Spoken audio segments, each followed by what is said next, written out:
Hi everyone, it's Sarah. Welcome to another card making tutorial. Today I thought I would show you how I make these little paper roses right here. I have them in two sizes. I have a larger one and a smaller one here. And I happen to use them, I wanted to show you, on a scrapbook page that I did.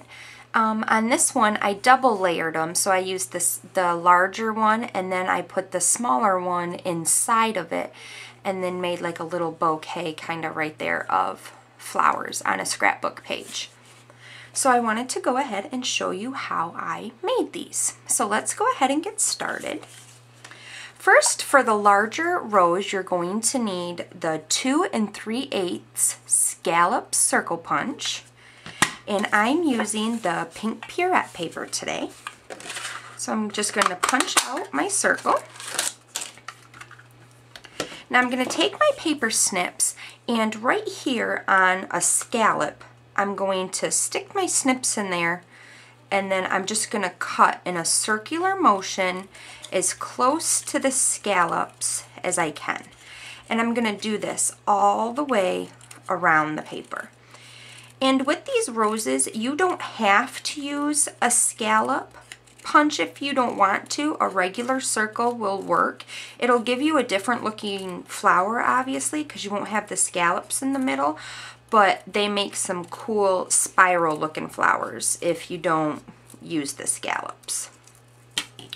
So now, once you're done, it should look like this.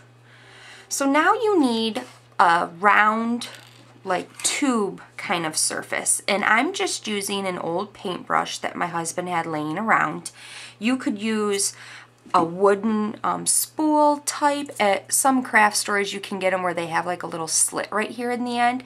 Then you can stick your paper in and it won't move around when you're spiraling it around. But for me this works out well, so I just use this old paintbrush. So what you're going to do is you're going to take your rose and you want to spiral inward. So you don't want to start on the underneath, you want to start on the top. So I'm going to take my end here and then I'm just going to get it so it's underneath my spiral, and then I'm just going to start spiraling. And then kind of just keep working it with your fingers. And it doesn't have to be tight and it doesn't have to stay together in the same, you know, it doesn't have to be all lined up down here at the bottom. It just has to be spiraled around the object that you're using as a tool. And I find that thinner tools work best. I tried to use my paper piercer and that was a little too big, so I find that the smaller ones work best. Okay, so now you have a tight spiral that looks like that. So I'm just going to unspiral it a little bit, get it the look that I want, and see, you can work with it too. You can unspiral it, you can turn it inward, you can make it your own. There we go. So now I'm going to take my Crystal Effects and I'm just going to put this on the bottom right here. I'm going to swirl it all around and get a nice good coat. And the reason why I use Crystal Effects rather than snail or any kind of sticky like that is because you have to get the middle of your rose to stick to. So I find that with Crystal Effects it really gets in those, you know, in the different layers and is able to hold them all together.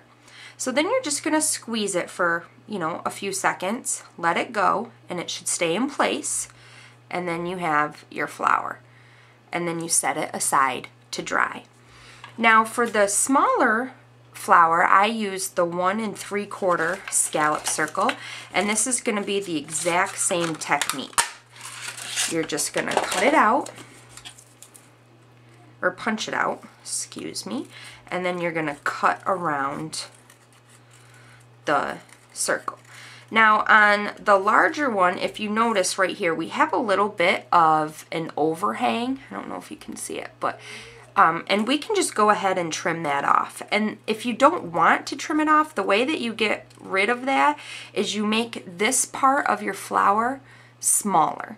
So you won't have as much room for glue, but you won't have that overhang either. But I just cut mine off to form the bottom of my flower, and that seems to work well for me. So then again, I'm just gonna twist it around. And then I like to, my tail right here, I like to flip it so it hangs over that when I take it off, because then it just seems to fit my flower better. So now I'm going to form it the way that I want it, and I'm going to kind of tuck this, make it a little tight in there.